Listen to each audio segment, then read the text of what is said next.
बिस्मिल्लाहिर्रहमानिर्रहीम।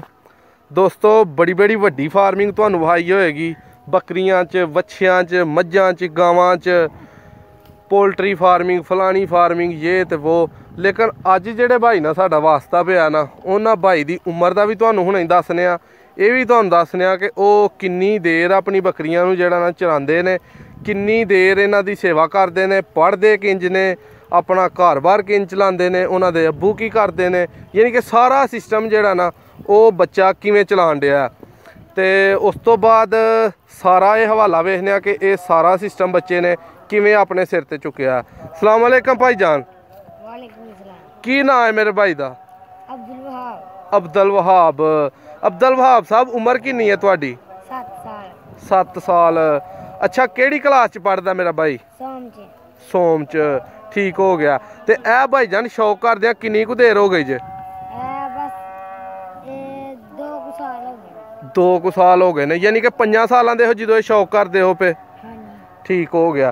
तो ये कदों कदे ले ने बकरियां बुकरियां? चढ़दे कादे लई लईयां हन? वेचन लई। कदों वेचदे हो बकरियां?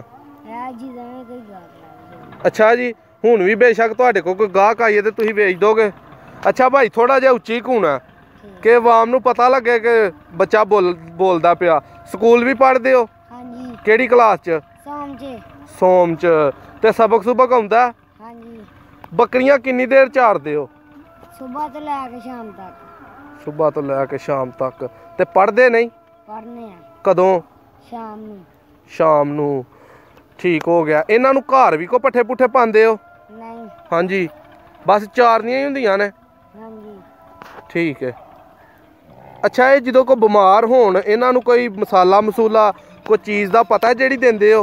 हाँ जी। की दिंदे हो? इन्हां नूं डॉक्टर तारा को खरीदा। डॉक्टर तारा को खरीदा। घर को चीज़ दित्ती होए कदी? तेल दईदा। अच्छा। मिर्चां ते लूण। ठीक हो गया। होर की बकरियां दे बारे कहना चाहोगे? केड़ा लेला या केड़ी बकरी तेनू बहुत ही सब तो पसंद है? वहाँ हाई सानू जरा है। अच्छा जी, ਇਹਦੇ ਨਾਲ सब तो बहुता प्यार है? ठीक हो गया। ਇਹਦੇ ਨਾਲ ਕੀ ਵੱਧ ਪਿਆਰ ਹੈ? ਕਿਵੇਂ ਇਹਦੀ ਤੂੰ ਦੂਸਰਿਆਂ ਨਾਲੋਂ ਵੱਧ ਸੇਵਾ ਕਰਨਾ? ਉਹਨੂੰ ਬਹੁਤਾ ਫੀਡ ਪਾਈਦੀ ਹੈ। ਅੱਛਾ। ਨਾਲੇ ਇਹਨੂੰ रोज शाम ਨੂੰ ਰੋਟੀ ਖਵਾਈ ਦੀ ਹੈ। ਅੱਛਾ ਜੀ, ਆਪਣੇ ਨਾਲ ਹੀ ਭਾਗ ਖਵਾਨਾ? ਹਾਂਜੀ, ਨਾਲੇ ਇਹਨੂੰ ਕਣਕ ਪਾਈ ਦੀ ਹੈ। ਅੱਛਾ। ਨਾਲੇ ਦਾਲ ਭਿਓ ਕੇ ਸ਼ਾਮ ਨੂੰ ਇਹਨੂੰ ਪਾਈ ਦੀ ਹੈ। ਠੀਕ ਹੋ ਗਿਆ। ਹੋਰ ਇਹਨਾਂ ਦੇ ਬਾਰੇ ਜਿਹੜਾ ਹਿਸਾਬ ਕਿਤਾਬ ਹੈ, ਆ ਸਾਰੇ ਜਾਨਵਰ ਰੱਖੇ ਨੇ, ਇਹ ਕਿੰਨੇ ਦੇ ਖਰੀਦੇ ਨੀ? 1,30,000 ਦੇ। ਠੀਕ ਹੈ। ਤੇ ਇਹ ਹੁਣ ਕਿੰਨੇ ਕਦੇ ਹੋ ਗਏ ਨੇ? ਹੁਣ 2-3 ਲੱਖ ਰੁਪਏ। 2-3 ਲੱਖ ਰੁਪਏ ਦੇ। ਅੱਛਾ ਘਰ ਦਾ ਸਿਸਟਮ ਕਿਵੇਂ ਚੱਲਦਾ? ਘਰ ਦਾ ਸਿਸਟਮ ਅੱਬੂ ਚਲਾਉਂਦੇ ਨੇ। ਅੱਛਾ ਅੱਬੂ ਕੀ ਕਰਦੇ ਨੇ? ਮਜ਼ਦੂਰੀ। ਤੇ ਤੂੰ ਇਹ ਕੰਮ ਕਰਨਾ? ਹਾਂਜੀ। ਠੀਕ ਹੋ ਗਿਆ। ਲੋ ਜੀ ਦੋਸਤੋ ਵੇਖ ਸਕਦੇ ਹੋ ਜਿਹੜੇ ਭਰਾ ਵਿਹਲੇ ਘਰ ਬੈਠੇ ਨੇ, ਠੀਕ ਹੈ, ਉਹਨਾਂ ਨੂੰ ਚਾਹੀਦਾ ਹੈ ਕਿ ਇਹ ਫਾਰਮਿੰਗ ਹੀ ਕਰ ਲੈਣ। ਪਹਿਲੇ ਨੰਬਰ ਤੇ ਸੁਨਨਤ ਨਬੀ ਹੈ, ਠੀਕ ਹੈ, ਤੇ ਹਰ ਸੁਨਨਤ ਨਬੀ 'ਚ ਬਰਕਤ ਹੈ, ਤੇ ਦੂਸਰੇ ਨੰਬਰ ਤੇ ਸਵਾਬ ਹੈ। ਤੇ ਇੱਕ 7 ਸਾਲਾਂ ਦਾ ਬੱਚਾ ਹੋ ਕੇ ਤੇ ਆਪਣਾ ਰੋਜ਼ਗਾਰ ਉਹਨੇ ਬਣਾਇਆ ਆਪਣੇ ਘਰਦਿਆਂ ਵਾਸਤੇ, ਬੇਸ਼ੱਕ ਥੋੜਾ ਜਾਂ ਜ਼ਿਆਦਾ ਇਹ ਉਹਦੇ ਸ਼ੌਕ ਦੇ ਮੁਤਾਬਕ ਹੈ। ਦੂਸਰੇ ਨੰਬਰ ਤੇ ਹਰ ਗੱਲ ਤੋਂ ਉਹ ਆਗਾਹ ਹੈ ਕਿ ਪੱਠੇ ਕਿਵੇਂ ਪਾਣੇ ਨੇ, ਬੰਨਾ।